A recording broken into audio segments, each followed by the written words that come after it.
Maka di sini Allah katakan rizqan lakum. Rizki itu ma yuntafa'u bihi atau ma yantafi'u bihi al-'abdu. Segala yang bisa dimanfaatkan. Saya ulangi, rizki itu definisi asalnya segala yang bisa dimanfaatkan. Pada awalnya segala yang bermanfaat. Ya. Jadi kita belum bicara tentang bagaimana cara meraihnya. Pelan-pelan. Jadi asalnya semua yang kita bisa manfaatkan yang telah Allah siapkan itu disebut dengan rizki nama umumnya. Pertama, sudah kita definisikan segala yang bermanfaat atau bisa kita manfaatkan. Lalu apa wujudnya? Dan bagaimana cara mendapatkannya? Saya akan turunkan beberapa ayat agar mudah kita memahaminya. Nanti kalau sudah masuk ke ayat itu, barangkali kita tidak akan urai lagi atau kita hanya ingatkan dengan singkat. Pertama, hukum rizki Allah telah tetapkan aturannya. Saya ulang, hukum rizki Allah telah tetapkan aturannya sebagai berikut. 1.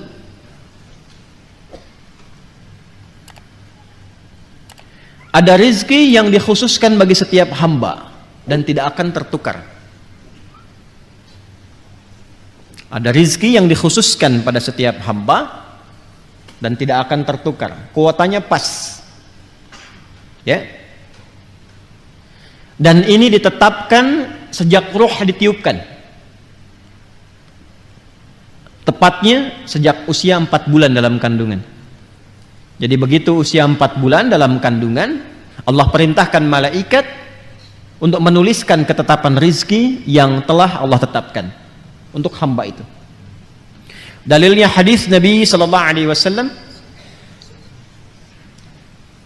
yang paling ringan aja ya, yang sering dibaca, Al-Arba'in An-Nawawiyah, coba ya, karya Al-Imam An-Nawawi. Bisa di googling juga, klik Al-Arba'in, hadis nomor 4. Hadis nomor 4 riwayat sahabat Abdullah bin Mas'ud radhiyallahu taala anhu.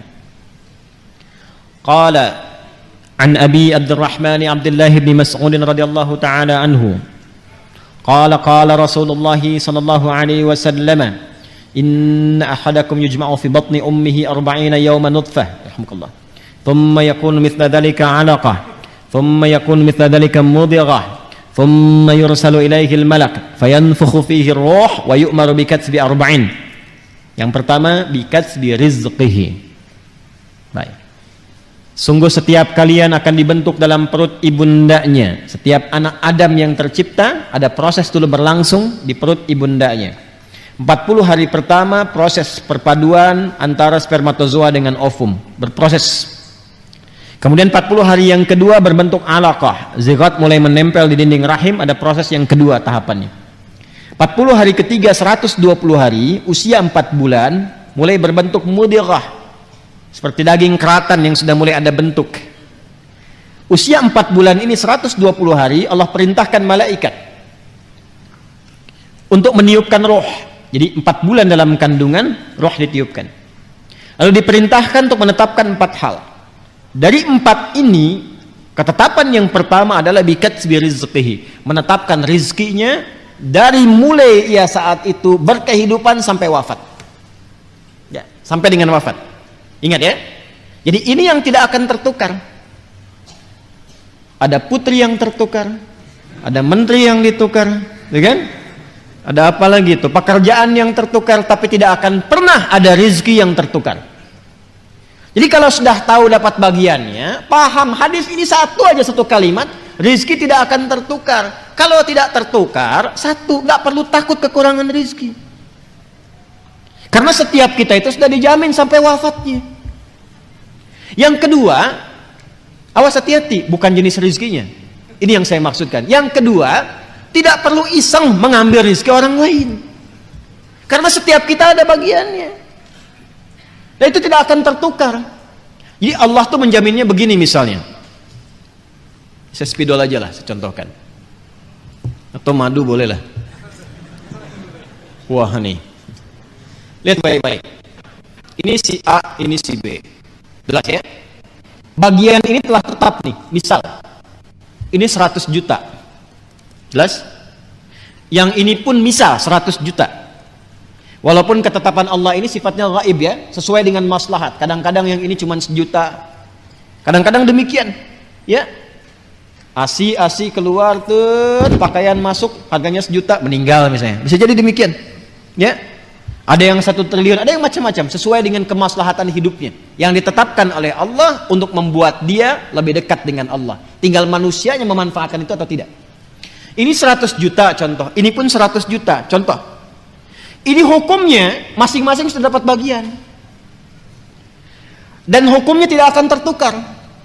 Karena tidak akan tertukar, maka rezeki di sini pun nggak akan bertambah, nggak akan berkurang. Tetap aja 100 juta. Paham nggak? Jadi kalaupun ngambil ke sini misalnya 10 juta, 100 juta, ngambil 10 juta, nambah nggak? Kalau hitungan manusia matematika nambah 10 juta, jumlahnya 110 juta. Tapi tahukah Anda, sebetulnya bagian rezekinya tidak akan bertambah. Tetap ketika dia telah mengonsumsi 100 juta meninggal. Yang 10 jutanya nggak akan pernah dia bisa pakai. Tapi dia hanya membawa dosa 10 juta dari yang ini. Dan 10 juta ini akan dibalikan ke sini, akan kembali ke sini. Akan balik itu ya dengan cara-cara yang berbeda. Tapi ini akan menyimpan dosa 10 juta kalau tidak dia tobati dan tidak dia kembalikan, ini akan dia bawa sampai hari kiamat. Paham nggak? Nah, nanti rizki-rizki ini aturannya sangat indah. Jadi kalau kita sudah paham seperti ini, nggak usah iseng mengerjakan perbuatan-perbuatan tercela. Jadi kalau kita benar cara memahami Qur'annya, nggak ada pencurian, ya, nggak ada penipuan. Sebab itu hanya buang-buang waktu dan menyulitkan hidup saja. Makanya kan kadang-kadang langsung dibuktikan di depan pandangan kita. Orang korupsi kan, ngambil harta orang kan, ditangkap misalnya oleh penegak hukum. Setelah itu kena TPPU misalnya, diambil lagi semua, dibalikin lagi. Itu contoh dunianya. Paham nggak sampai sini? Kalau sudah mengerti, tidak boleh ada satupun yang belajar dengan saya melanggar ketentuan ini. Hindari, hati-hati. Ajak-ajakan untuk mencuri, menipu, korupsi dan sebagainya jauhi. Siap? Karena hakikatnya perbuatan menyimpang itu hanya akan menyulitkan diri sendiri. Tidak akan menambah sesuatu. Jadi kalau Anda mau kumpulin pun sampai 100 triliun, apa kira Anda akan hidup sampai mengonsumsi itu? Belum tentu. Ya, kadang-kadang saya heran juga pada orang-orang yang demikian. Ya, kumpulin, makannya tetap 3 piring juga sehari. Kadang-kadang yang paling kasihan makan cuma 1 piring dibatasin lagi. Ya kan? Ya, karena faktor-faktor tertentu bukan yang positif. Jelas. Nah, itu satu. Yang kedua, Allah telah menetapkan itu semua dengan ketentuannya sejak di alam langit. Itu ada di Quran surah ke-51 ayat 18. Quran surah ke-51 ayat 18. Wa fis samaa'i rizqukum wa ma tu'adun. Ayat 22, maaf, 18-nya untuk istighfar, 22-nya untuk rizki. Quran surah 51 ayat ke-22. Wa fis samaa'i rizqukum wa ma tu'adun. Ada ayatnya? Paling kanan agak ke bawah. Wa fis samaa'i rizqukum wa ma tu'adun. Perhatikan cara membacanya.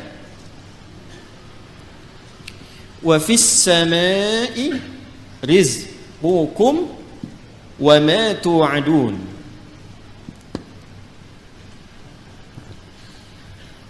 Dan di langit itu rizqukum, telah ditetapkan rizki kalian.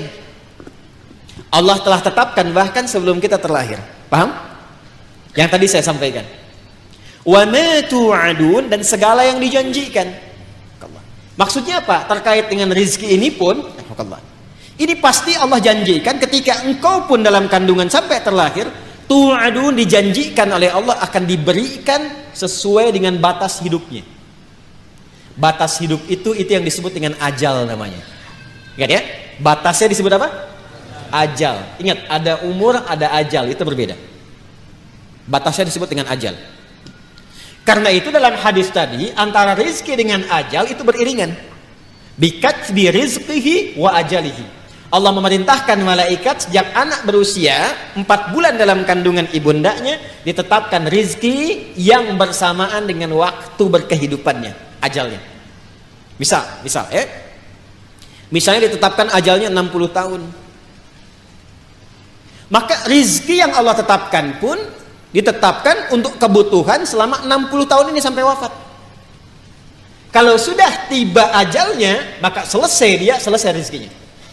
Ya, wafat ia, kembali kepada Allah, nggak bisa maju, nggak bisa mundur, tetap di sini. Sesuai dengan waktunya, sesuai kuotanya. Itu ada di Quran surah ke-7 Al-A'raf ayat 34. Walikulli ummatin ajal. Fa idza jaa ajaluhum la yastakhiruna sa'atan wa la yastaqdimun. Semua umat yang berkehidupan di bumi, bukan 1-2 orang.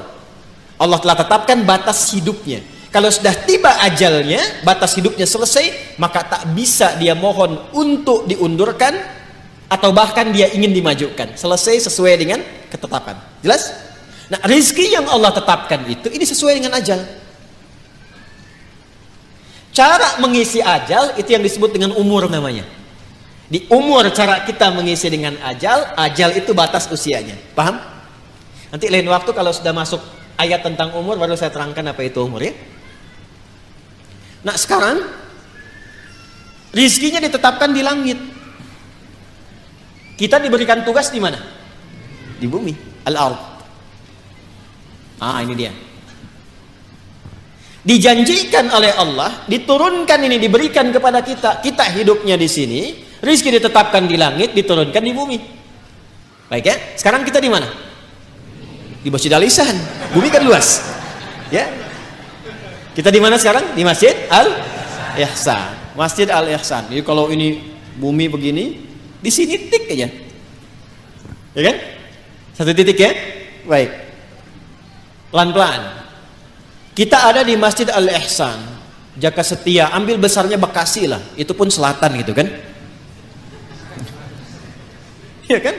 Belum yang timur, yang utara, yang barat kan? Ya itu pun selatan. Itu Bekasi. Anda bisa bayangkan nggak? Itu pun masuk Jawa Barat. Itu pun masuk Jawa. Ya kan? Kalau negaranya apa? Indonesia. Apakah di bumi cuma Indonesia saja? Tidak ya? Anda bisa bayangkan satu Indonesia saja ada berapa titik? Ada berapa pulau? Ada berapa kecamatan, kelurahan, berapa desa dan sebagainya. Nah, yang ingin saya sampaikan adalah Allah sudah jamin dimanapun kita berkehidupan, Allah tetapkan rizki itu akan diturunkan, akan diberikan. Nah, yang perlu kita tahu, kita harus bertanya, ya Allah, bagaimana cara Engkau menurunkannya supaya aku bisa mengetahui aku telah mendapatinya? Paham? Maka Allah turunkan kepada kita lewat ketentuan yang disebut dengan ikhtiar, itu namanya. Ikhtiar.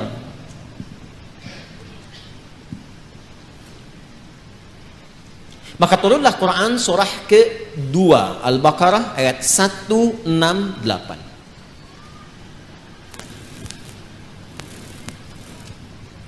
Paling kanan sebelah bawah. Sudah? Ini hukum umum. Bagi siapapun manusia di muka bumi yang berkehidupan, ini hukumnya. Kalau ingin dapatkan rezeki, ini ada caranya. Ini yang umum dulu ya, yang umum dulu. Ya ayyuhan nasu, ada? Kulu mimma fil ardi halalan thayyibah. Maka hukum pertama kata Allah, ya ayyuhan nasu, hai semua manusia. Kalau semua manusia mencakup orang beriman saja atau umum? Artinya semua hamba Allah mendapati hukum yang sama. Kalau Anda ingin mendapatkan rezeki ini, Allah berikan hukum. Apa hukumnya? Kulu. Apa artinya kulu? Makanlah gitu ya. Nah, ini yang dimaksud, agak fokus dikit. Ini di ilmu balaghah menggunakan hukum begini, dzikrul ba'dhi yuradu bihil kullu. Paham? Tidak, baik. Bahasa Indonesianya begini, bahasa Indonesianya. Sinekdok pas prototo. Paham? Tidak. Disebutkan sebagian mewakili keseluruhan. Paham? Nah, itu maksudnya. Ya. Kira-kira kalau kita ingin mengerjakan sesuatu, beraktivitas, bekerja, seringkali kita katakan kan untuk mencari sesuap nasi ya. Bapak mau kemana? Mencari sesuap nasi. Ibu ayah kemana? Mencari sesuap nasi. Padahal mungkin yang dicari satu rice cooker kan? Ya kan? Pakaian, kebutuhan dan sebagainya ya. Baik, itu kan rizki ya. Rizki kan? Baik, maka rizki itu pertama bersanding dengan ikhtiar. Wujud ikhtiar itu adanya aktivitas pekerjaan. Karena itu, perhatikan, kata yang mengiringi rizki bentuknya kata kerja. Kulu, ya kerja. Kalau ingin mendapatkan bagian rizki yang telah Allah tetapkan, mesti ada ikhtiar. Kita bergerak-gerak aja, beraktivitas. Yang diniatkan untuk mendapatkan rizki, rizki turun. Persoalannya apakah diturunkan waktu itu ataukah diakumulasikan kemudian, nanti ada kehendak Allah menyertainya. Halo, jelas? Jadi sebetulnya rizki itu sederhana. Kalau kita mau bergerak, aktivitas, datang rizki. Ya, Anda lapar, haus. Kalau diam aja nggak akan selesai hausnya. Tapi kalau Anda ke belakang tanya, Pak, maaf saya tuh haus sekali. Keluarlah air minum dari DKM. Ya kan? Tapi saya juga lapar, Pak. Emang Bapak nggak bawa makanan ke sini? Enggak, keluarlah kemudian makanan. Jadi kalau kita mau bergerak, ada itu rizki. Anda keluar tuh. Begitu di perempatan jalan kan orang cuman prit, Anda parkir. Tiba-tiba dengan peluit itu baru keluar sedikit, prit. Kadang dia nggak pakai peluit sekarang itu. Mundur, balas kiri, gitu kan? Kita tanya kenapa emang yang kanan kan selalu dibalas sama yang kiri. Balas kiri, balas jalan. Dengan kalimat gitu aja Anda mengeluarkan uang kan? Kasih oleh Anda 2.000. Makasih Pak. Kasih 5.000. Makasih Om. Ya? Udah pindah tuh. Kasih 10.000. Makasih Bos, gitu ya? Ya kan? Kebayang ya? Jadi kalau kita mau bergerak, sebetulnya rizki itu turun. Hanya nanti ada yang diakumulasikan, ada yang diberikan seketika. Ada yang sifatnya akumulatif. Sebetulnya hasil ikhtiar Anda hari ini, cuman mungkin diberikannya besok. Pernah nggak Anda cari pekerjaan? Bahasa manusia ditolak di sini, tolak di situ, tolak di sini. Pernah ya begitu ya? Tapi tiba-tiba setelah seminggu, 2 minggu, 1 bulan, Anda mendapatkan pekerjaan yang tawaran gajinya di luar ekspektasi Anda. Pak, mau nggak nih? Ada peluang 9 juta. Ternyata itu hasil ikhtiar Anda dari hari pertama, kedua, ketiga dapatnya itu. Paham sekarang ya? Itu hukum pertama. Jadi nggak bisa mendapatkan rezeki dengan diam. Selalu ada ikhtiar. Tapi jangan sampai ikhtiar itu, awas, ditempuh dengan bentuk yang negatif.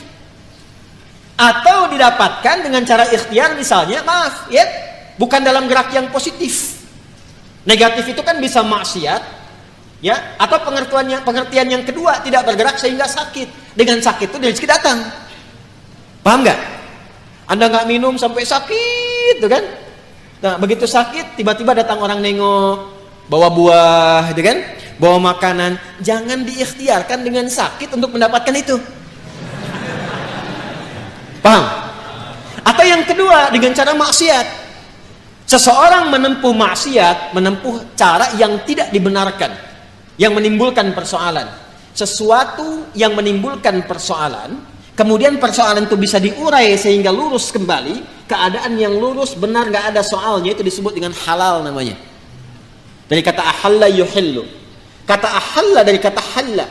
Orang Arab kalau mengatakan hillul mushkilah, artinya, atau hillul ahbal, benang yang kusut bisa diurai lagi. Sehingga dia menjadi lurus. Sesuatu yang lurus yang tidak ada persoalannya disebut dengan halal namanya. Jelas? Nah, maka ketika Anda menempuh mencari rezeki ini, carilah yang lurus-lurus saja. Cari yang lurus, jangan cari sesuatu yang membuat kehidupan Anda jadi kusut. Karena itu segala bentuk pintu yang mengantarkan pada kekusutan hidup, yang memungkinkan Anda menjadikan hidup bermasalah, dilarang oleh Allah. Jangan lakukan ini, jangan kerjakan ini. Lawan dari sesuatu yang lurus, yang larangannya ditampilkan sehingga mencegah kita dari kesulitan, disebut haram namanya. Karena itu dihadirkan lawan halal itu dengan haram. Halal pada asalnya menunjuk pada keadaan lurusnya, sedangkan haram hukum pencegahannya. Saking sayangnya Allah kepada kita, saya inginkan hidupmu itu lurus, jangan ada masalah. Jangan sampai kamu bapaknya yang korupsi, anaknya yang dibully. Jangan sampai bapaknya yang bermasalah, anaknya yang di sekolah yang diserang oleh teman-temannya. Anak SD diteriaki, bapak kamu koruptor ya, bapak kamu koruptor ya. Apa Anda tega melihat anak Anda bermasalah di sekolahnya hanya karena perbuatan bapaknya? Tuh. Maka kata Allah yang lurus-lurus saja. Nggak usah menipu, nggak usah korupsi, nggak usah nyogok, lurus aja. Kan tadi tahu rizkinya sudah ditentukan, nggak akan tertukar. Besok meninggal juga kok. Mau meninggal besok? Hah? Paham nggak? Paham sampai sini ya? Nah, kalau sudah paham, kalau sudah dapat yang itu, cari yang baik-baik untuk tubuh kita. Tadi jangan sampai mendapatkan sesuatu, betul cara dapatnya halal. Cuman mengonsumsi yang lain yang kira-kira nggak sehat untuk tubuh. Dapat harta dengan halal, beli duren. Durennya bagus, tapi kalau makan duren 100 biji, kan masalah. Maka idealnya dapatkan dengan cara yang benar, konsumsi dengan cara yang menyehatkan. Cara yang menyehatkan itu bahasa Arabnya thayyib. Dari kata tabba, ya kan? Orang yang berkontribusi membantu supaya sehat disebut tabib, bahasa kitanya dokter. Maka Allah tegaskan supaya kita nggak banyak nanya lagi, kulu mimma fil ardi halalan thayyiban. Itu maksudnya halalan thayyiban. Ya. Jadi mencari rezekinya di mana? Halo? Di langit telah ditetapkan rezeki, diturunkan ke mana? Ke bumi. Maka cara kita berikhtiar, ikhtiarnya di mana? Di bumi. Tapi apakah mungkin mencari rezeki di bumi, semuanya bumi kita kelilingin? Tidak kan? Karena itulah ayat yang mengatakan mimma, singkatan dari min dan ma, di setiap tempat yang mampu engkau pijak. Jadi kalau misalnya Anda merasa nggak ada peluang di sekitaran ini, pindah. Kan Bekasi luas. Itu baru Bekasi. Nggak ada di PTM pindah PJS, nggak ada PJS pindah Greenview, nggak ada di sini pindah Pekayon. Pekayon aja masih luas. Nggak ada di selatan pindah utara, nggak ada di utara pindah timur, kan? Nggak ada di timur pindah dari kota ke kabupaten, Kabupaten Bekasi. Nggak ada di situ geser pindah Depok, nggak ada Depok pindah. Banyak sekali tempat bisa dipijak. Jangan jadikan alasan ketika nggak menemukan di satu tempat Anda berbuat maksiat. Bukan Anda di sana maksudnya ya, ini contoh aja umum. Jangan jadi alasan kalau Anda tidak mendapatkan di satu tempat, jangan jadikan pijakan itu untuk berbuat maksiat. Aduh, udah sekarang susah Ustaz jadi yang halal, itu aja yang haram susah. Kenapa sih harus selalu banyak alasan? Allah sudah menjamin, kenapa manusianya bikin susah? Paham sampai sini? Jelas ya? Nah, ini bagian yang pertama, ini hukum umum. Jadi kalau ingin mendapatkan rezeki, ingin mendapatkan kesuksesan dalam konteks berkehidupan, maka silahkan beraktivitas, silahkan bekerja, silahkan semangat, dan iringi pengetahuan untuk menambah itu, menambah kuantitas dan kualitasnya. Biasanya nanti persamaannya semakin tinggi ilmunya, semakin juga cepat mendapatkan rezekinya. Makanya S1 dengan S2 beda kan? Dari salarinya saja kan? S2 dengan S3 beda kan? Ya kan? Nah, maka kalau ingin tingkatkan silahkan ada skema pengetahuan, ada skema rajin untuk beraktivitas. Semakin Anda menguatkan diri, semakin rajin, semakin kuat, semakin banyak bisa didapatkan. Jadi kalau masalah rezeki, yang teori pertama hukum umum tidak dikorelasikan dulu dengan iman. Jadi di sini tidak bisa Anda berkata begini, ya Allah, aku sudah beriman, kenapa dia kaya aku tidak? Padahal dia nggak beriman. Allah balik nanya, kamu kerja nggak Joni? Kan aku udah bikin hukum, dia memang belum beriman, tapi dia lihat tuh keluarnya kapan, kerjanya bagaimana. Kamu belajar 2 jam, dia 8 jam. Ya kan? Dia punya kreativitas, punya inovasi, kamu cuma lihat, manfaatkan, kerja begini kamu ketinggalan. Kalau kamu mau seperti itu, ya kamu taikan tenaganya, ekstra tambahkan dan seterusnya. Kan F1 sama dengan F2 kan? Gaya gerak sama dengan gaya dorong. Apa yang didapatkan itu yang keluar, gitu kan? Dan seterusnya. Nanti banyak kalau fisika bisa kita turunkan lagi. Ada hambatannya, ada macam-macamnya, ada tantangannya. Hukum Pascalnya kan apa? F sama dengan P kan? Gaya berbanding lurus dengan tekanan kan? Ya kan? Jadi kalau Anda bergaya ingin tampil, ingin keluar, akan selalu ada tantangan-tantangan di depan. Dan semakin banyak gaya, semakin banyak tantangan. Ya kan? Semakin banyak gaya, semakin banyak tantangan. Semakin ingin bergaya, semakin banyak tekanan. Kan F berbanding lurus dengan P. Ya, belajar fisika ya? Baik. Nah, itu hukum pertama. 2, Ustaz. Ya Allah, kami beriman. Apa manfaat iman kami untuk rezeki kami? Ini mahal ini informasinya, karena dari Quran langsung. Apa manfaat iman kami untuk rezeki kami? Maka bagi insan beriman dipindahkan oleh Allah ayatnya dari hukum umum ke hukum khusus. Pertanyaannya, sampai malam ini waktu Indonesia bagian barat ini dari Bekasi, kita semua, kita udah masuk ke hukum ini belum? Pertanyaannya begini, kita beriman tidak? Beriman. Sekarang Allah turunkan hukum khusus bagi insan beriman yang tidak berlaku umum. Kalau kita ikuti, maka terjawab pertanyaan kita, ya Allah, apa manfaat iman kami kepadamu yang hubungannya dengan rizki? Ya, dampak iman kami terhadap rizki apa? Maka diturunkanlah ayat 172 di surah Al-Baqarah itu. Yang tadi 168 sekarang pindah ke 172. Paling kiri agak ke atas sedikit ya. Maka yang tadi ya ayyuhan nasu, yang ini ya ayyuhalladzina amanu. Sudah beda ya? Yang Al-Baqarah 168 ya ayyuhan nas. Al-Baqarah 172 ya ayyuhalladzina amanu. Jelas? Hei semua yang telah menyatakan dirinya beriman. Kulu tetap sama dulu. Ikhtiarnya sama. Jadi bukan berarti sudah beriman gak ada ikhtiar. Tetap kamu pun kalau sudah beriman tetap hukum ikhtiar berlaku kata Allah. Yang nggak bisa, ya Allah, asyhadu an la ilaha illallah, asyhadu anna Muhammadar Rasulullah. Jatuh emas 10 kilo dari langit, pum. Nggak begitu. Tetap ikhtiar, kulu, kerja juga. Tapi perhatikan cara bekerjanya insan beriman. Ini yang ingin saya maksudkan. Dan ini bukan sesuatu yang menghasilkan keluhan. Jadi kalau kita sudah mengerti dan benar-benar beriman, ikuti ayat ini, perhatikan jaminannya. Kulu min thayyibati ma razaqnakum. Fokus ke sini. Al-Baqarah ayat 168, kulu dengan ya ayyuhan nasu kulu mimma fil ard halalan thayyiba, halalan thayyiba. Ya ayyuhan nas. Al-Baqarah 172, ya ayyuhalladzina amanu. Nah, saya highlight ya. Yang ini ya ayyuhan nas, manusia, hukum umum, ini sifatnya universal. Yang ini ya ayyuhalladzina amanu, spesifik untuk insan beriman. Yang ini kulu mimma fil ardi. Yang ini kulu min thayyibati ma razaqnakum. Insyaallah. Fokus baik-baik. Pada hukum umum ya ayyuhan nasu kulu mimma fil ardi, hukum ikhtiarnya dibuat oleh Allah Subhanahu wa taala dengan hukum umum yang rizkinya akan turun berdasarkan dengan kerasnya ikhtiar.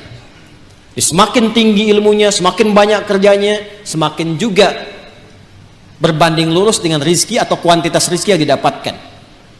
Jadi kalau kerjanya makin keras, ya kan? Makin kuat, makin disiplin, makin banyak waktunya, maka demikianlah kuantitas rizki makin datang, makin banyak, makin banyak, makin banyak. Bagi insan beriman, Allah rubah hukumnya. Perhatikan, kulu min thayyibati, dihapuskan kalimat mimma fil ardinya. Ini asalnya begini bunyinya, min, ma. Kulu silahkan kerja, aktivitas ikhtiar.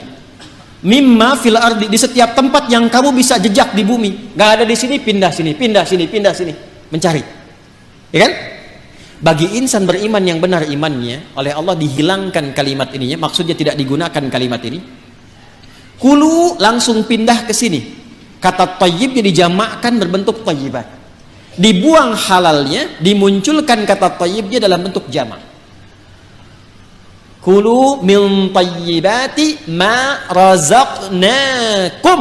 Dan yang paling dahsyat, diganti kata mimma fil ardi dengan kalimat ma razaqnakum. Perhatikan cara menerjemahkannya. Kalau kita baca Quran, bacanya begini, ya ayyuhalladzina amanu kulu min thayyibati ma razaqnakum. Tapi kalau kita terjemahkan, cara membacanya begini. Hai semua insan beriman, ma razaqnakum, telah banyak aku siapkan. Dengan keagunganku aku telah siapkan rizki untukmu. Jelas? Paham gak sampai sini? Nah, bagaimana cara mendapatinya? Maka mencarilah, berikhtiarlah untuk mendapatkan aku yang telah siapkan itu, yang telah aku siapkan itu dengan imanmu. Bagaimana ya Allah cara mencari rezeki dengan iman? Pertama, Allah buang pada bagian kedua kata halal yang nggak disebutkan. Yang ini halalan thayyibah, yang ini dibuang kata halalnya. Tidak ditemukan kata halal. Ya ayyuhalladzina amanu kulu min thayyibati, halalnya kemana? Kenapa dibuang kata halal? Karena bagi insan beriman itu, imannya sudah otomatis membimbing ia pada segala yang halal. Pengertiannya apa? Pengertiannya, setiap insan beriman itu mustahil mencari yang haram.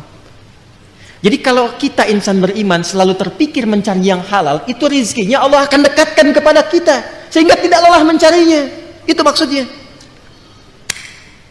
Jadi sekarang kalau mau kerja, kalau mau cari apapun, yang dibayangkan pertama kali jangan sulitnya dulu. Jangan capeknya. Jangan jauhnya, yang dibayangkan halalnya. Ya, jadi yang terbayang itu apa yang dihalalkan oleh Allah. Konsultasi ke ulama, lihat bakat Anda, minta sama Allah. Kalau Anda lakukan ini, kata Allah, aku mudahkan engkau mendapatinya, bukan engkau lelah mencarinya. Itu yang dimaksudkan. Jelas sampai sini?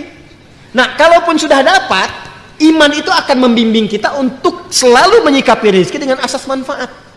Jadi yang Allah berikan nanti berkahnya. Dan berkah itu nggak dilihat pada banyaknya. Nggak dilihat pada banyaknya, karena setiap yang berkah itu pasti mengandung manfaat. Di ciri insan beriman itu sudah nggak lelah mendapatinya, lalu nafsunya ditata oleh Allah supaya memanfaatkan apa yang dicari itu, segala yang bermanfaat untuk dirinya saja.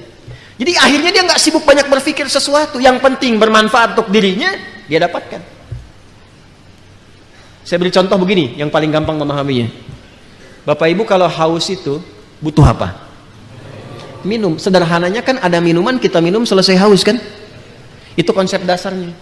Jadi kalau ada air bening, ini air misalnya bening, airnya bagus, menyehatkan, baik. Kalau diminum hausnya hilang nggak? Nah, itulah asas manfaat namanya. Saya bukan ingin contohkan saya minum, bukan. Saya tidak terbiasa ceramah sambil minum. Ya, karena memang nggak mungkin ceramah sambil minum itu ya. Ya, simpan dulu. Itu. Yang saya ingin katakan, prinsip minum itu menghilangkan haus. Tapi persoalannya ketika nafsu menunggangi itu, ini masalah. Minum Pak, nggak mau yang ini ya. Pengen buah naga. Naganya coba yang di Depok ya carinya. Kebayang nggak? Sekalian beli nasi goreng ya, ke Kebon Sirih, mampir di situ. Jam segini suruh nari nasi goreng yang di Kebon Sirih. Padahal di depan udah banyak keliling-keliling, tek. Nyari sana macet, dapat buah naga, begitu mau Kebon Sirih tutup. Akhirnya nggak makan gitu. Itulah nafsu. Itulah nafsu. Kalau sudah ditunggangi oleh nafsu berdasarkan provokasi setan. Paham nggak sampai sini? Maka insan beriman itu kalau dia mencari rezeki dengan imannya, maka Allah akan bimbing dia mendapatkan rezeki itu dan dijamaahkan bentuk thayyibnya dalam bentuk berkah. Min thayyibati, aku tambahkan kualitasnya, sekalipun dalam pandangan manusia kuantitasnya terlihat sedikit. Contoh begini, 1 juta dengan 10 juta banyak mana? Tapi kalau 1 jutanya berkah, maka akan berbeda kisahnya. Akan berbeda kisahnya. 1 juta kalau berkah dengan 10 juta tidak berkah, demi Allah saya katakan 10 juta tidak berkah, besok dipakai besok habis. 1 juta berkah, besok dipakai sampai akhir bulan gak habis-habis. Gak habis-habis. Saya pernah kisahkan ini kan, saya punya teman dulu di Tripoli itu. Ya, dia dari Bukit Tinggi itu diberikan oleh ibunya yang penyayang. Masya Allah. Rizki yang paling halal yang pernah dikumpulkan oleh ibunya, sejumlah $50. Ia berangkat teman-teman sampai di Tripoli selama 4 tahun itu nggak habis $50 itu, dan nggak pernah terpakai $50. Sampai dia berazam mohon pada Allah, saya ingin ganti perjuangan ibu saya memberi saya ini dengan menghajikan beliau, dan dikabul oleh Allah. $50. Mencobalah main ke daerah-daerah, kadang-kadang memang mesti kita ke desa-desa, rindu suasana itu. Cobalah, Masya Allah. Hidup dengan 100.000, 200.000, 1 bulan cuma 300.000. Tapi kalau kita datang tuh ikan ada, buah ada, kayaknya nggak pernah ada masalah, senyum gitu. Ayo Damang, Alhamdulillah saya Pak, Masya Allah, ayo kan dia tuang. Jadi Masya Allah, makan dengan sambal aja, dengan kecap, dengan kayaknya enak gitu kan. Saya pernah diajak oleh salah satu jamaah itu, satu tempat, beliau punya tempat di Garut. Ini kisah nyata, kakeknya itu baiknya luar biasa. Ini nyata ya, saya nggak pernah cerita mengarang gitu. Itu kakeknya punya lahan, selalu ditanami buah-buahan. Bahkan yang punya tetangga pun beliau kasih itu benihnya. Sampai cucunya yang dekat dengan kami sampai bingung nanya, kayak kenapa harus tambahin begini? Nggak apa-apa, yang penting manfaat. Sampai sekarang teman-teman sekalian, itu Masya Allah, kalau sudah tumbuh kayak alpukat itu nggak kenal musim. Dia selalu tumbuh di musim manapun, dan kalau sudah habis muncul lagi buahnya. Itu besar buah alpukatnya itu bisa sebesar cangkir kelapa itu. Lalu ikan-ikannya tuh, Masya Allah, ikannya ada, airnya mengalir dari Cipanas hangat gitu ya. Itu selalu seperti itu, berkah, baik. Itulah keberkahan. Jadi kalau datang ke sana, ikan tinggal mancing ngambil sendiri, alpukat ada, kelapa ada, dan itu sesuatu yang sangat indah, uniknya nggak habis-habis. Kan siapa yang menjadikan itu? Allah kan? Tadi hukumnya kan, fa akhraja bihi minas samarati rizqan lakum. Jadi sebetulnya kalau kita mencari pakai iman, dunia ini nggak jadi beban. Yang jadi beban itu nafsu. Iya kan? Ya, yang jadi beban itu apa? Nafsu. Pakaian fungsi menutupi aurat, tampil dengan baik. Tapi kalau semua model ingin dimiliki, capek kan? Cuman sekedar beli daster harus ke Paris. Padahal Citayam mungkin banyak gitu kan?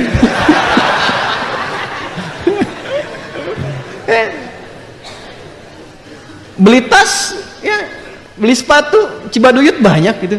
Jauh-jauh ke Amerika, begitu pulang dilihat made in Cibaduyut. Ya, saya tidak mengatakan harus tidak boleh kesini kesana, bukan. Yang ingin saya katakan adalah kadang-kadang kita harus menempatkan diri, apa yang kita butuhkan itu ini konsumsi. Kalau cuma memenuhi nafsu jadi beban nantinya. Jelas gak? Nah, jadi kalau kita mencari dengan iman, yang pertama dilakukan adalah kita mendekat kepada Allah, lalu Allah akan mendekatkan rizkinya kepada kita, sehingga membuat rizki itu mudah didapatkan, bukan kita lelah mencarinya. Jelas? Yang kedua, insan beriman selalu berpikir mencari yang halal dan menjauhi segala yang tidak disukai oleh Allah Subhanahu wa ta'ala. Riba jauhkan, tipu menipu, sogok menyogok jauhkan. Maka ketika itu dijauhkan, keberkahan yang Allah berikan. Baik, saya sempurnakan sedikit ya, sedikit saja. Sekarang kita bertanya, ya Allah, ada shortcutnya nggak? Ya, ada shortcutnya nggak untuk mendapatkan itu? Maka disampaikanlah oleh Al-Quran, diberikan dua jalan yang paling utama. Ini jalan cepat untuk mendapatkan rezeki. Setidaknya ditemukan dua jalan dalam Al-Quran untuk cepat mendapatkan rezeki dari Allah Subhanahu wa ta'ala. Satu, melalui amal saleh. Melalui apa? Amal saleh. Jangan salah ya, amal saleh itu mendatangkan rezeki. Ingat itu, amal saleh mendatangkan apa? Rezeki.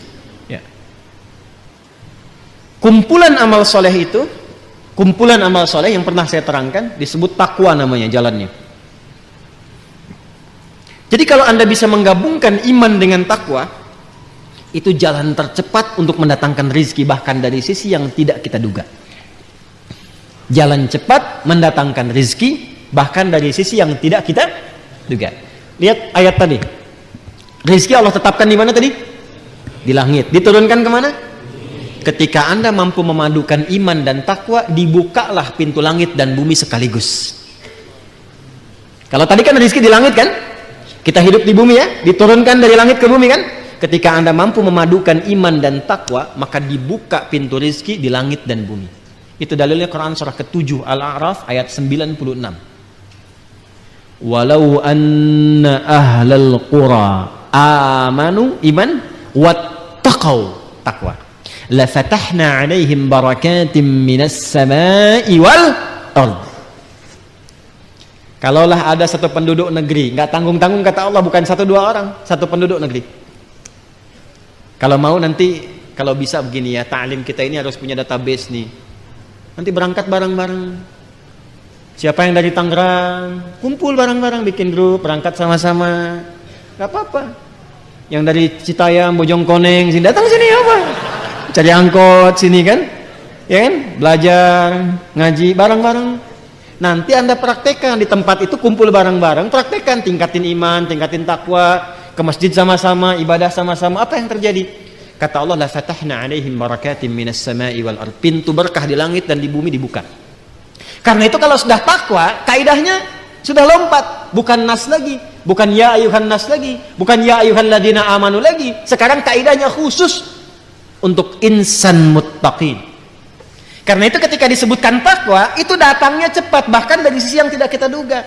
Wa may yattaqillaha yaj'al lahu makhraja wa yarzuqhu min haitsu la yahtasib. Quran surah 65 di akhir ayat kedua sampai awal ayat ketiga. Itu maksudnya.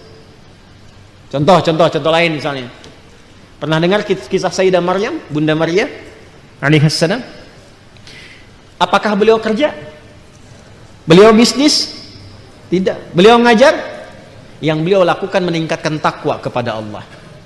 Apa yang didapatkan saat beliau meningkatkan takwa kepada Allah? Lihat Quran surah ketiga Ali Imran ayat 37. Paling kiri sebelah bawah pojok.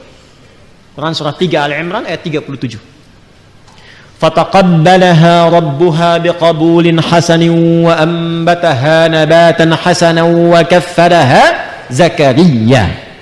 Kullama dakhala 'alayha Zakaria al-mihrab wajada 'indaha rizqa.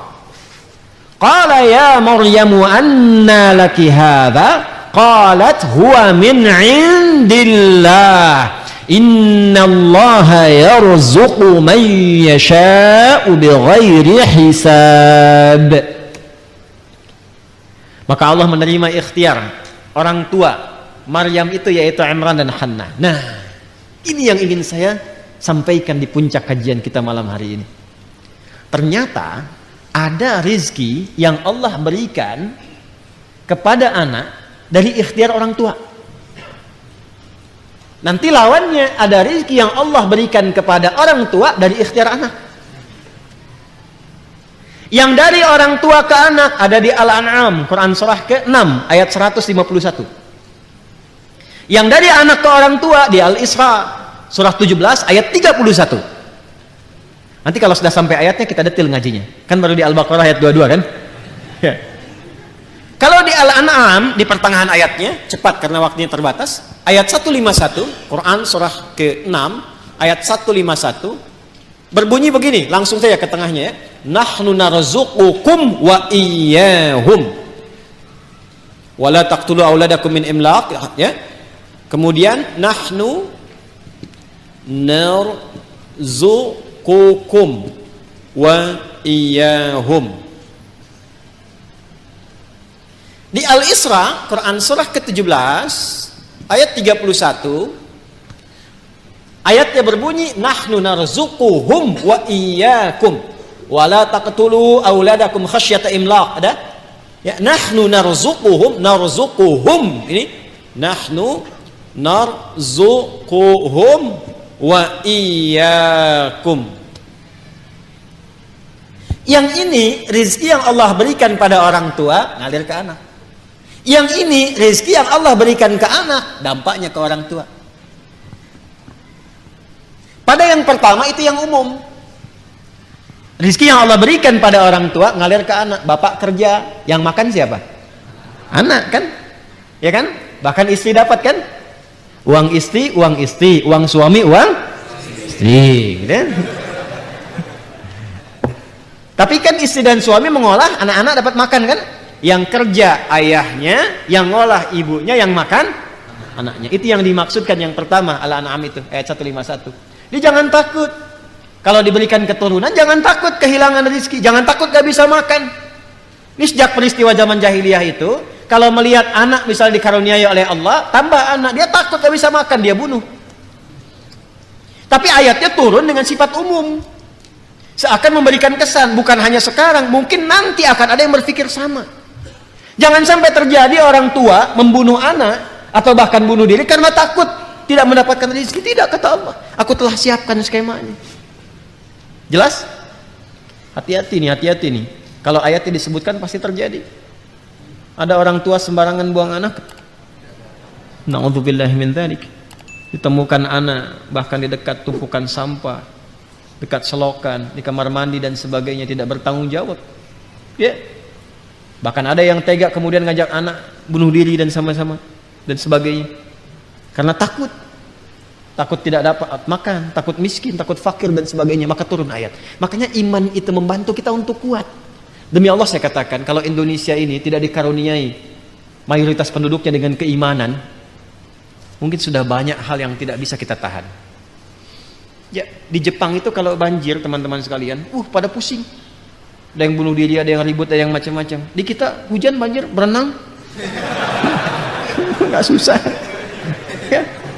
Alhamdulillah kita mah santai-santai aja kan, ini kan, wah, masya Allah gitu. Indonesia tuh luar biasa lah pokoknya. Segala bisa jadi ada kan, ya kan?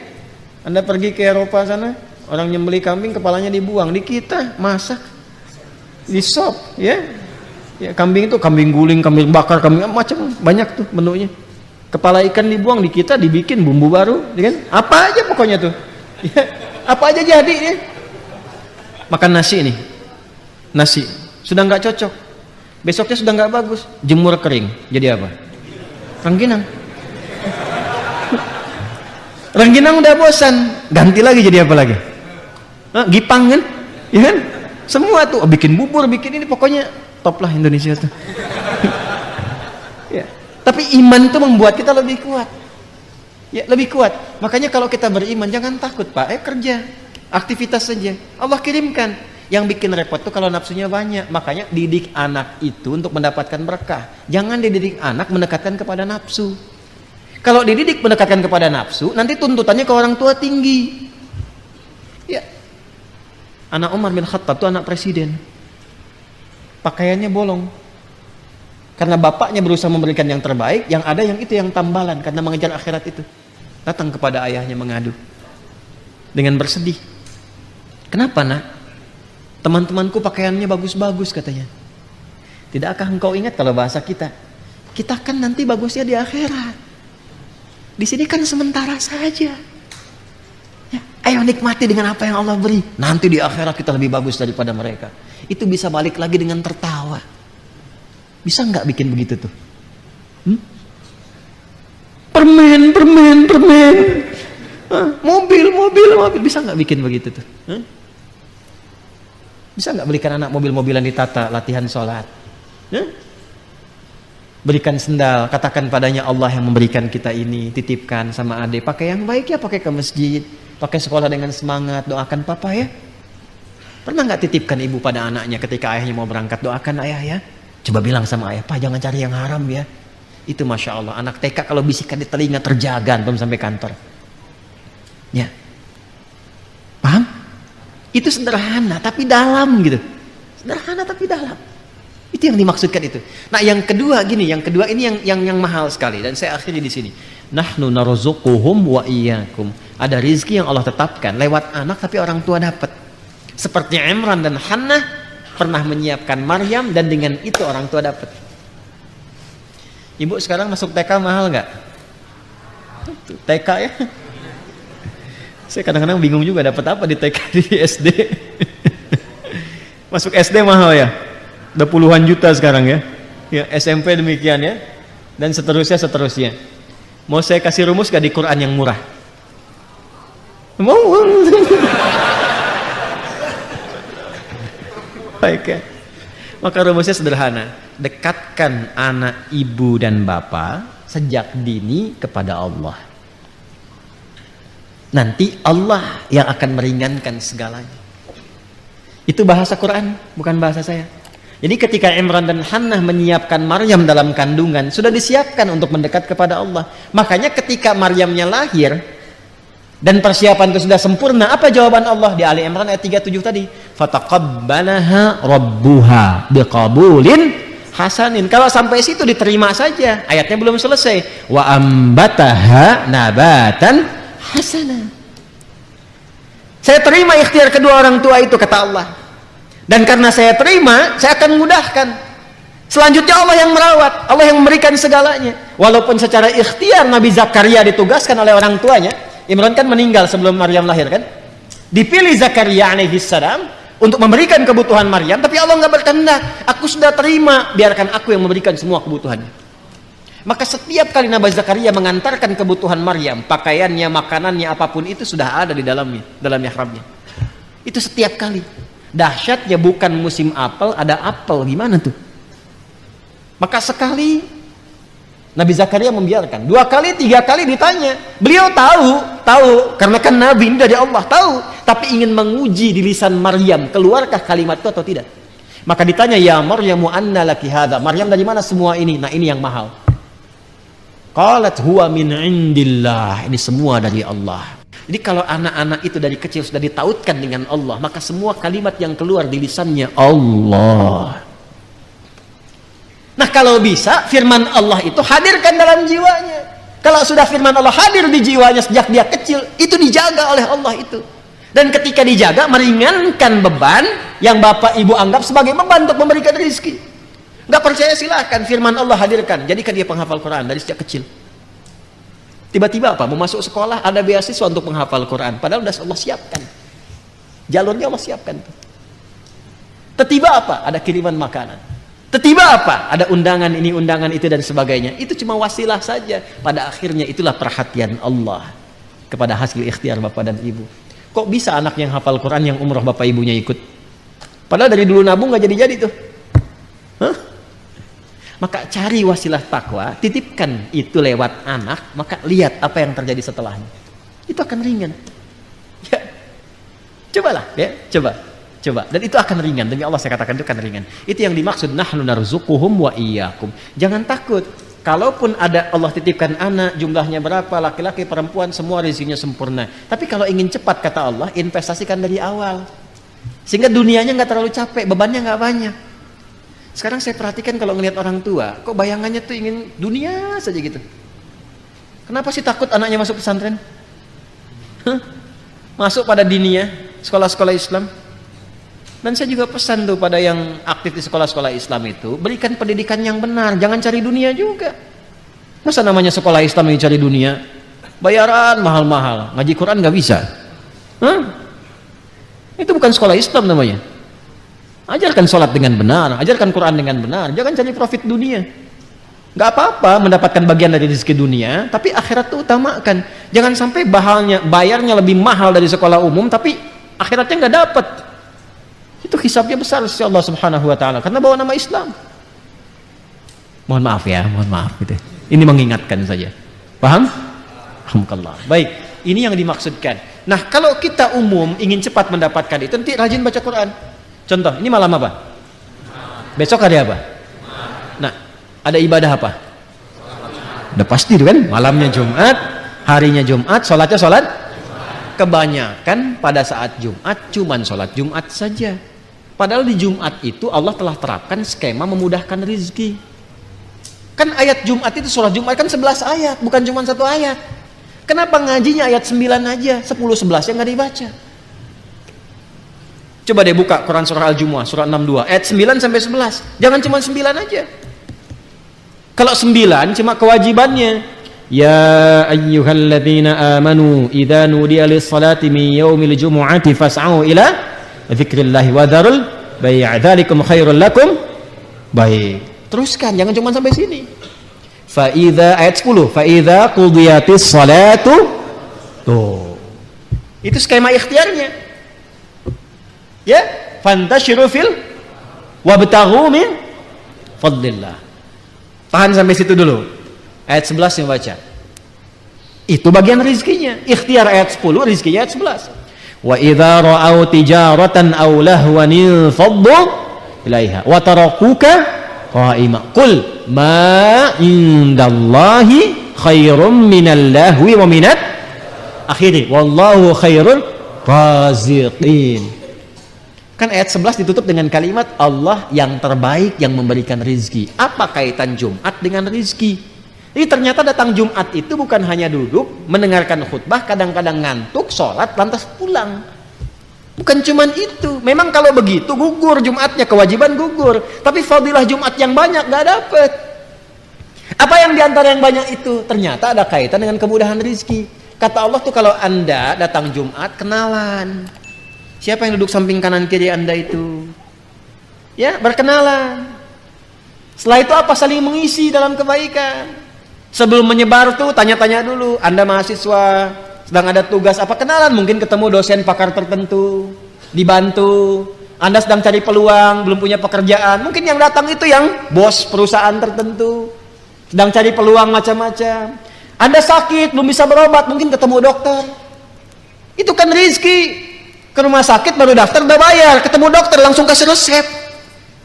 Kadang-kadang saya anterin ke rumah obatnya. Indah kan? Makanya nggak pernah terjadi kalau Jumatan di masa Nabi kecuali semua selesai kebutuhannya. Jumat itu Jumat solusi. Makanya disebut Jumat. Jumat itu bukan cuma kumpul. Kalau kumpul di lapangan juga kumpul. Halo? Di SCBD kumpul tuh. Di stadion kumpul. Lu apa bedanya dengan Jumat? Halo? Kenapa saya sebut SCBD jadi pada ketawa? Ya. Jumat itu kan seakar dengan kata al-jam'u, sifatnya Jum'ah. Yang kumpul al-mujtama' al-islami. Yang dibahas as-syu'unul ijtimaiyah. Ya artinya apa? Datang, duduk, kenali siapa yang datang, kemudian setelah itu perhatikan semuanya. Itulah Jum'ah. Ya kalau dapat begitu, ibadahnya enak, nyambung dengan Allah, diberikan akses, rezeki dapat. Makanya kata Allah kalau udah dapat akses begitu, menyebar kalian setelah Jumat. Cari keutamaan yang telah Allah titipkan. Jadi kalau aksesnya sudah banyak, linknya sudah banyak, telepon sana sini, kerja disatukan, dapat rezeki tambahan. Halo? Itu kan? Ya, bangun itu. Jadi Islam tuh kalau dipraktekkan, makanya jangan hanya simpan Islam di aspek ritual saja.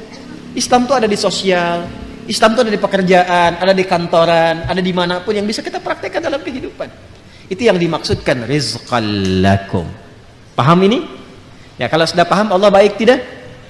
Allah sayang tidak? Baik. Kalau yang ada yang menyayangi kita, ada yang baik pada kita, boleh nggak kita kecewakan?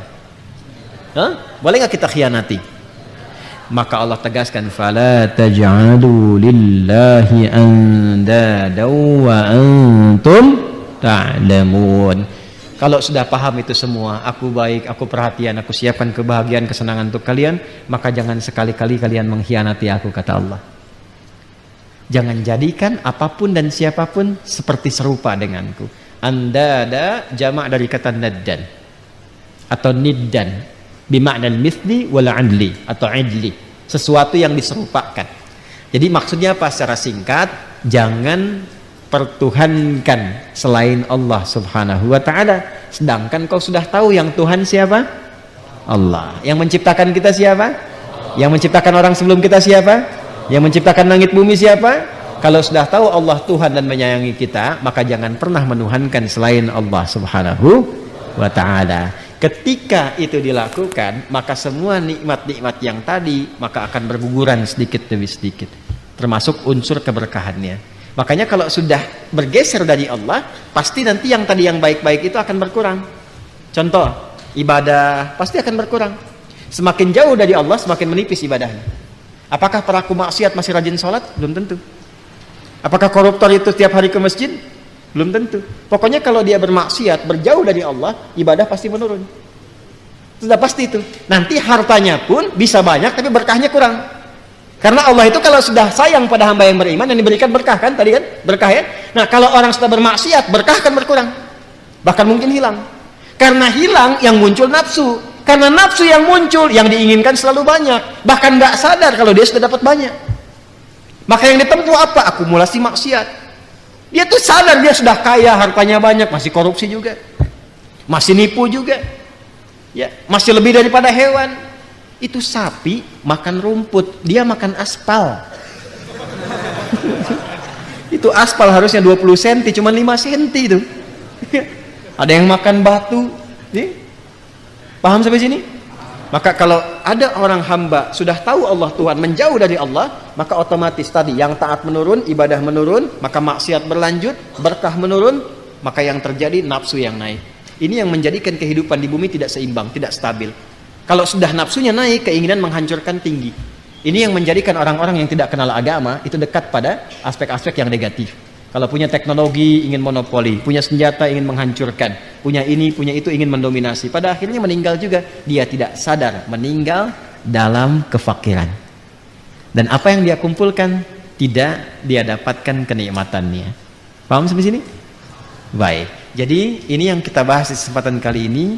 Dan saya harus katakan Ini adalah ta'lim kita yang terakhir di tempat ini pada bulan ini, ya. Insyaallah kita akan lanjut bulan depan, ya kan? Ya, baik, kita lanjut bulan depan. Hanya saya infokan dari sekarang, mungkin kita akan mulainya di pertengahan Agustus. Ya, dengarkan dulu, insya Allah bulan depan kita mulainya di pertengahan Agustus. Jadi Kamis depan saya belum bisa mengajar, ya, karena malamnya harus sudah ke bandara. Mohon doa, kami akan menunaikan umrah dan baru kembali tanggal 13, tanggal 14. Jadi yang Kamis tanggal 4 ya kan, Kamis tanggal 4 ya, Agustus ya, itu saya tidak mengajar. Jadi kita untuk talim dengan saya tidak mengajar dulu dari sini. Kalau ingin ke sini nggak apa-apa, cuman saya nggak ada gitu. Nggak apa-apa mau sholat di sini ya, nggak apa-apa. Hanya insya Allah nanti kalau saya ada waktu mungkin saya akan sambungkan ta'lim lewat dari Madinah atau dari Makkah Al-Mukarramah, sehingga ada beberapa informasi yang bisa saya sampaikan dari sana. Tapi kalau malam Jumatnya nggak mungkin karena masih di pesawat, ya, nggak bisa saya ta'lim dari situ ya. Itu yang pertama. Yang kedua, Bapak Ibu sekalian, ketika saya pulang nanti insya Allah dari umrah, kalau Allah kehendaki baik semuanya, maka hukum berlaku. Hukum pertama yang boleh ada di dalam masjid adalah yang sudah mulai menghafal ayat yang akan dibahas. Saya akan tempatkan petugas di setiap pintu masjid. Tugasnya adalah Al-Baqarah ayat 23. Satu ayat saja. Satu ayat. Kalau Anda protes saya tambah. Al-Baqarah ayat berapa? 23. Ingat ya, panitia ya. Ya, panitia juga sama tuh ya nanti. Saya tempatkan di sana, belakang sana ya. Satu ayat saja. Dan waktunya panjang. 1 bulan saya berikan. Ya. Sekarang kan masih Juli kan, ketemu lagi Agustus ya. Ya, 1 bulan ya. Baik. Al-Baqarah ayat berapa? Boleh berada di dalam, tapi hafal Al-Baqarah ayat 23. Silahkan datang lebih awal supaya ditesnya bisa lebih cepat ya. Untuk masuk, ambil posisi dengan baik. Kalau belum hafal, tunggu di luar. Saya akan bersabar walaupun cuma 2-3 orang di dalam, banyak di luar nggak apa-apa. Ya, pokoknya ikuti itu ya. Yakin ya? Siap ya? Sepakat? Baik. 2. 3. Yang sudah mendaftar di Mira, sekali lagi saya berikan penekanan pada 2 hal. Yang pertama, aktifkan akunnya dengan baik. Kemudian kalau baru bergabung, dikaji materi sebelumnya. Ada tentang tauhid 60 video. Tentang sholat baru nyambung ke yang sekarang. Bagi yang hendak bergabung, silahkan dilihat ketentuannya ya, bisa dilihat di YouTube atau di aplikasinya seperti apa, nanti Anda bisa masuk karena nanti bulan depan sudah mulai spesialisasi untuk penempatan kelas-kelas. Yang ketiga, adik-adik yang di mahasiswa, saya katakan sekali lagi, saya tekankan, ayo siapkan dari sekarang untuk menjadi ahli Quran, karena sekarang kami siapkan program pendampingan sambil kuliah, sambil menghafal dan belajar Quran sesuai jurusan masing-masing. Itu gratis, gak ada biayanya. Ya, alhamdulillah teman-teman yang wakaf itu kan kita cetakan mushaf, paket hafalan, bukan mushaf. Paket hafalan sudah kami bagikan. Kemarin satu kampus di Banten, Faletehan kami berikan 2.500. Ada kampus lain yang 5.000. Sekarang banyak di kampus-kampus sudah mulai mahasiswanya menghafal. Jadi kalau Anda tidak memulai, Anda ketinggalan. Nanti ada orang yang IPK 4 sekaligus hafal Quran, Anda kemana nanti? Ya. Kemudian yang selanjutnya, ini bagian yang terakhir barangkali. Bapak Ibu yang sekali lagi ingin menitipkan anaknya di pesantren, pendaftaran sudah dimulai. Anda bisa datang langsung mengisi formulir, itu gratis. Nanti tunggu kemudian untuk kami undang untuk mengikuti tes ya untuk yang selanjutnya. Dan saya tutup sebelum kita berdoa, bagi yang telah dihubungi admin untuk hari Senin imtihan qabul yang tahap pertama untuk beasiswa ke Tripoli, ke Libya. Itu akan datang 2 utusan dari Tripoli melakukan ujian langsung secara lisan. Yang telah menerima undangan lulus pada bagian pertama, mohon jangan terlambat, jam 10 sudah berada di sini karena insya Allah akan dilakukan tes langsung oleh perwakilan dari Tripoli. Mereka insya Allah besok berangkat dari Jeddah dan sampai di Indonesia hari Sabtu, dan hari Senin akan mengadakan tes. Mudah-mudahan lulus, dan itu akan ada 2 kampus dan dua-duanya kampus-kampus top. Satu kampus yang saya alumni dari sana, kuliah dakwah Islamiyah. Yang kedua, kampus kuat untuk Quran, namanya Asmariyah. Itu kuat sekali, kalau masuk sana itu Qurannya kuat sekali, insya Allah. Jadi saya harapkan, dan semuanya gratis. Ya, tiketnya gratis, tinggal gratis, ada uang saku sampai dengan kembali, dan saya akan pantau sampai selesai S3 dengan izin Allah Subhanahu wa taala. Ini yang bisa saya lakukan, mudah-mudahan Allah menerima kita semua, memaafkan dan mengampuni kita semua, dan menjadikan kita menjadi hamba-hamba terbaik sampai kembali kepada Allah Subhanahu wa taala. Bapak Ibu sekalian, demikian pertemuan di malam hari ini. Jadilah hamba yang baik, bangun silaturahim, jauhi berbagai hal yang bisa memecah belah kita semua, dan mudah-mudahan sekali lagi Allah menjadikan negeri kita Indonesia terjaga dalam kebaikan dan meridai kita semua dalam kemuliaan insyaallah. Allahumma taqabbal minna innaka antas samiul alim wa tub alaina innaka antat tawwabur rahim. Allahumma ij'alna min ahlil Qur'an waj'alil Qur'ana sahiban lana fid dunya wa syafi'an lana fil akhirati ya arhamar rahimin. Allahumma inna nas'aluka ya Allah khairar rizqi wal barakah. Allahumma akfina bihalalika an haramik wa aghnina bi ta'atika an ma'siyatik wa bi fadlika amman siwak. Allahumma ati anfusana taqwaha wa zakkiha anta khairu man zakkaha anta waliyuha wa maulaha. ربنا آتنا في الدنيا حسنة وفي الآخرة حسنة وقنا عذاب النار وصلى الله على سيدنا محمد وعلى آله وصحبه أجمعين وآخر دعوانا سبحانك اللهم وبحمدك نشهد أن لا إله إلا أنت نستغفرك ونتوب إليك والحمد لله رب العالمين. السلام عليكم ورحمة الله وبركاته.